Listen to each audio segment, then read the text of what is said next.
Dalam sejarah Inggris, Tower of London atau Menara London adalah tempat paling berdarah yang berisi kengerian di dalamnya.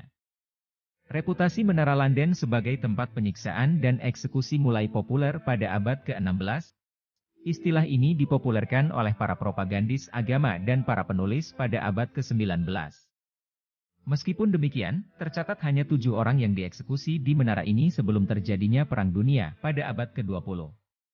Proses eksekusi lebih sering dilakukan di bukit di sebelah utara menara yang dikenal dengan nama Bukit Menara, di mana sekitar 112 hukuman mati telah terjadi di sana dalam kurun waktu 400 tahun. Terletak di pusat kota London, Inggris di tepi utara Sungai Thames. Puri ini didirikan pada tahun 1066 sebagai bagian dari penaklukan Normandia di Inggris. Menara London pernah digunakan sebagai penjara sejak tahun 1100, meskipun itu bukan tujuan utama dari pembangunan puri ini.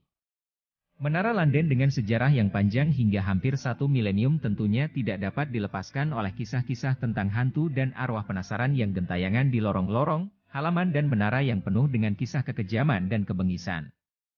Salah satu perempuan yang mengalami nasib tragis di Menara London adalah Lady Margaret Pole. Dia dieksekusi di usia senja pada 27 Mei 1541 atas perintah Raja Henry ke-8 dengan alasan yang sama sekali tidak jelas. Lady Margaret sebenarnya masih memiliki kekerabatan dengan Henry ke-7, karena dia masih termasuk sepupu ibu kandung Henry ke-8 yaitu Elizabeth of York. Margaret juga masih keponakan Raja Edward IV dan Richard III. Bahkan Margaret juga menjadi orang dekat Henry di istana karena dia menjadi pengasuh Mary yang sudah ditinggal mati oleh ibunya Catherine of Aragon.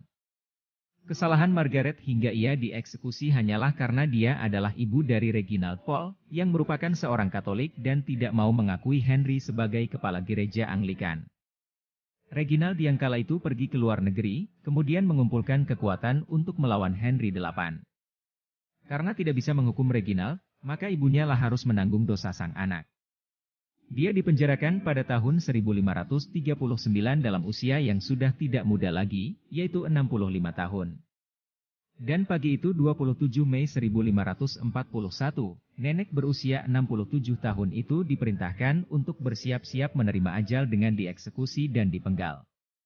Lady Margaret bersumpah serapah tidak pernah mengaku bersalah dan konon kisah eksekusinya menjadi sebuah drama paling mengerikan di Menara London. Menurut cerita, sang algojo yang diberi tugas untuk melakukan eksekusi masih sangat muda dan belum berpengalaman, sehingga kapak yang seharusnya diarahkan ke leher malah terkena bahu dan kepala Lady Margaret sehingga berlumuran darah. Diperlukan sekitar 10 ayunan kapak sebelum Lady Margaret Pole meninggal. Bahkan dalam versi catatan sejarah lain, dikatakan bahwa Margaret sempat berlarian berlumuran darah dan dikejar oleh sang algojo. Sejak saat itu, penampakan hantu Lady Margaret sering terlihat di tower berlarian seakan-akan dikejar algojo, setiap ulang tahun hari eksekusinya yaitu 27 Mei. Bahkan di sel tempat Margaret ditahan selama 2 tahun, ditemukan sebuah puisi yang menyatakan bahwa dia sebenarnya tidak bersalah. Hingga oleh Paus Leo ke-13, membeatifikasi atau memberkatinya sebagai martir bagi Gereja Katolik Roma pada tanggal 29 Desember 1886.